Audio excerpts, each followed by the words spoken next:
Welcome back. Bharat के सियासी और अवामी हलकों में आज सबसे बड़ी खबर अब भी यही है कि गुजरात में सन 2002 में जो मुसलमानों का बड़ा कत्लेआम हुआ था वो एक सोचे समझे मंसूबे के तहत हुआ था। ये साबित किया है भारत के मशहूर media outlet Newsweek magazine Tehelka ने, जिसने 6 माह तक गुजरात के इन वाक़यात की तहकीकात की और उन कैरेक्टर्स से बात की जो कि इन वाक़यात में बराह रास्त मुलव्विस थे। फरवरी 2002 में गुजरात में एक ट्रेन हादसे के बाद जिसमें 55 हिंदुओं की हलाकत हुई थी, गुजरात भर में मुसलमानों का शदीद कत्लेआम हुआ। हजारों मुसलमानों को काट डाला गया, कत्ल कर दिया गया, गोली मार दी गई, जला दिया गया या रेप कर दिया गया।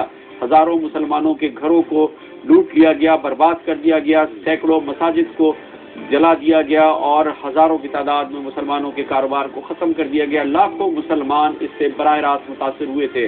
भारत के मशहूर मीडिया आउटलेट तहलका ने इस खेल के तमाम अहम किरदारों से खुफिया तौर पर बातचीत की, उसको रिकॉर्ड किया और उसे भारत में अपने मैगजीन के थ्रू और भारत के मुमताज़ टीवी चैनल आज तक के थ्रू भारतीय आवाम तक पहुंचाया और इस तहलका खेज खबर ने भारत में बहरहाल तहलका मचा दिया। इस रिपोर्ट के चंद इक़्तिबासात हम आपको सुनाते हैं। हमने तो वहीं चैलेंज कर दिया था, जब गोधरा में हम गए और लाशें देखी, हमने उनको वहीं चैलेंज कर दिया था कि इससे 4 गुना लाश हम पार्टिया में गिरा डालेंगे। रात पे एक खड्डा भी है बहुत बड़ा, वहाँ मैदान में सबको मारा और हमने 7 बजे फोन करके गृह मंत्री को बता दिया था और सेदी पे को भी बता दिया था कि इतने लोग मरे हैं, आप संभाल लेना। मेरी बातचीत हुई गुरजन जनवे से, मैंने बोला साहब ऐसा ऐसा हो गया। बोले तुम भाग जाओ, गुजरात छोड़ दो, भाग जाओ। मैं बोला ये क्या हुआ? तो बोले नहीं तुम भाग जाओ। बोले तुम ये भी मत बोलना कि मेरे से बात हुई है। यही से बम बने थे, यही से बोलते हैं।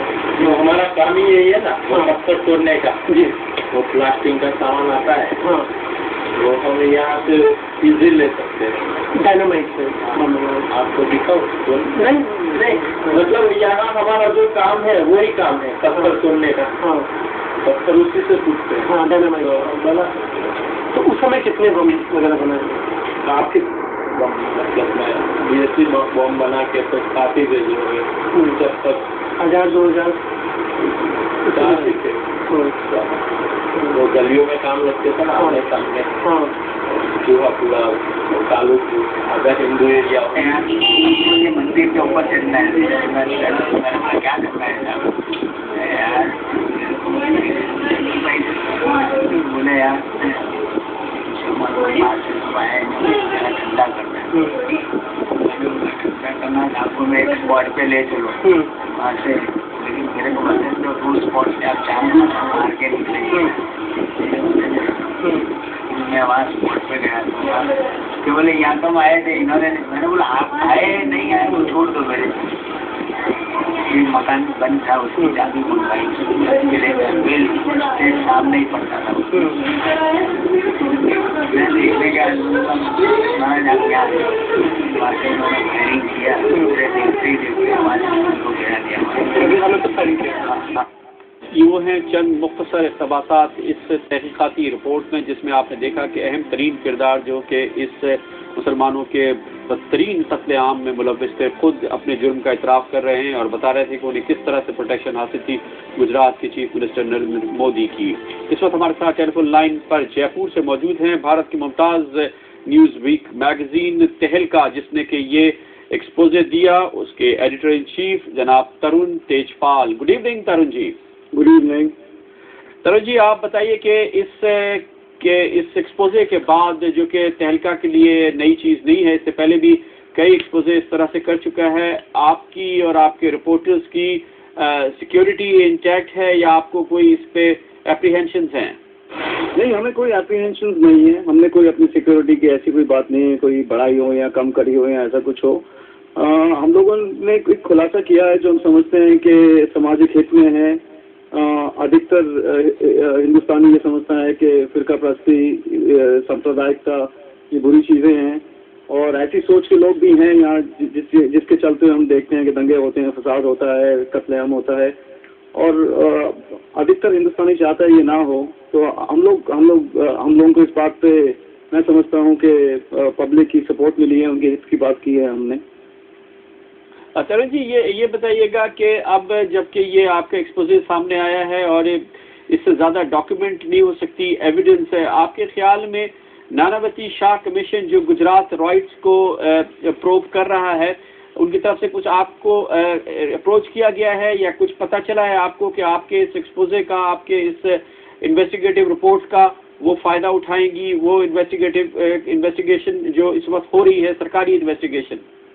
ये अभी हम देख रहे हैं कि दिन ब दिन अभी हमें ये रिपोर्ट का खुलासा किए सिर्फ 3 दिन हुए हैं, लेकिन ऑलरेडी बहुत से ऐसी सिविल राइट्स बॉडीज हैं और लॉयर्स बॉडीज हैं और इंडिपेंडेंट ग्रुप्स हैं जो आप कोई ना कोई कार्रवाई शुरू कर रहे हैं। नानावती शाह कमीशन ने भी आज खबर आई है कि उन्होंने कह दिया है कि वो इस चीज़ की कॉग्निजेंस लेंगे कि वो जो कुछ दिखाया गया है उसकी वो डिटेल्स मांगेंगे और उसकी कॉग्निजेंस लेंगे।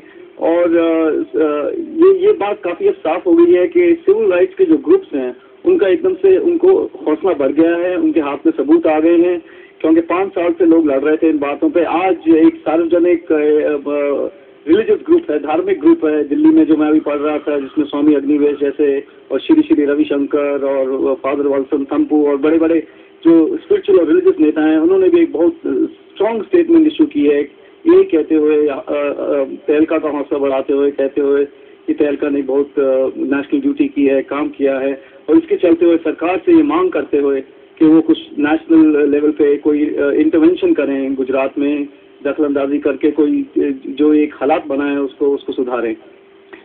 तरुण जी, ये बताइएगा कि आपके इस रिपोर्ट के सामने आने के बाद, जिसके एक्सपर्ट्स आज तक टेलीविजन ने हेडलाइंस टुडे ने भी दिखाए हैं और बहुत तफसील से आपकी वेबसाइट पे ये तमाम चीज़ें मौजूद हैं, खुद आपको आपके इन्वेस्टिगेटिव रिपोर्टर आशीष खेतान, जिन्होंने कि ये रिपोर्ट मुरतब की थी, आपको जो इसका रिस्पांस आप मीडिया आउटलेट्स की तरफ से कैसा है? इंडिया में जाहिर है कि बहुत कॉम्पिटिटिव मीडिया एटमॉस्फेयर है, दूसरे मीडिया आउटलेट्स ने, प्रिंट मीडिया ने, इलेक्ट्रॉनिक्स मीडिया ने आपकी इस मेजर एक्सपोजे को कितना सपोर्ट किया है?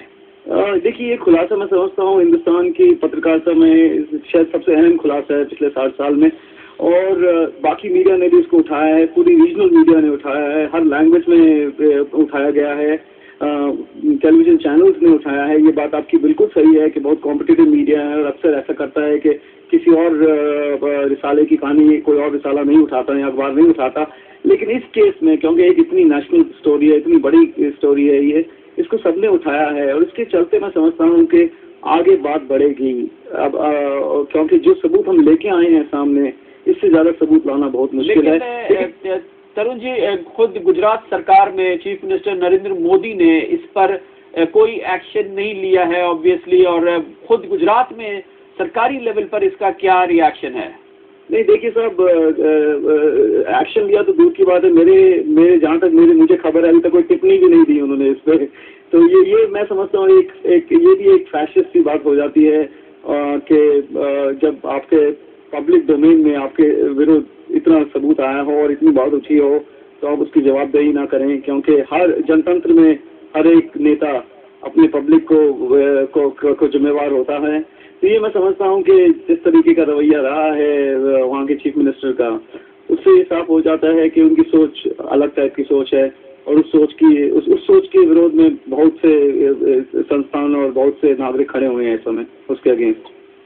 बहुत बहुत शुक्रिया तरुण तेजपाल, एडिटर इन चीफ तहलका न्यूज़ वीक मैगजीन, जिसने तहलका मचाया। अभी आपने अपनी स्क्रीन पे जिन साहब को देखा, यही है गुजरात के वजीर आला नरेंद्र मोदी, जिन्होंने ऑर्गेनाइज किया था ये मुसलमानों का बदतरीन कत्लेआम गुजरात में सन 2002 में, जिसमें हज़ारों की तादाद में मुसलमानों को कत्ल किया गया, उनकी औरतों को रेप किया गया और इन मुसलमानों के घरों को आग लगाई गई। घरों को आग लगाने के अलावा उनके बिजनेसेस को आग लगाई, मसाजिद को आग लगाई। आज इंडिया के एक मशहूर न्यूज़ मैगजीन तहलका ने इसके बारे में खुफिया रिपोर्ट्स जारी की हैं, खुफिया तौर पर फिल्मबंदी की उन तमाम लोगों की जो इसमें इन्वॉल्व थे, जिसमें उन्होंने बबांगे दोहल अपने जराइम का इतराफ़ किया है।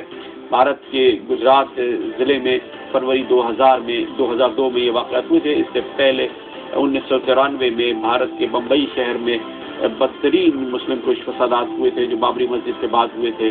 और हालिया वाक़यात के लिए भारत में एक कमीशन है, नानावती कमीशन, जो कि इसकी इस वक्त इन्वेस्टिगेशन कर रहा है। लेकिन जैसे कि अभी आपको तरुण तेजपाल, एडिटर तहलका बता रहे थे कि फ़िलहाल गुजरात में स्टेट लेवल पर या मरकज़ी हुकूमत की तरफ पर लेवल पर इस बड़े इंकशाफ का कोई नोटिस नहीं लिया गया है। साथ ही हमारा आज का प्रोग्राम इख्तिताम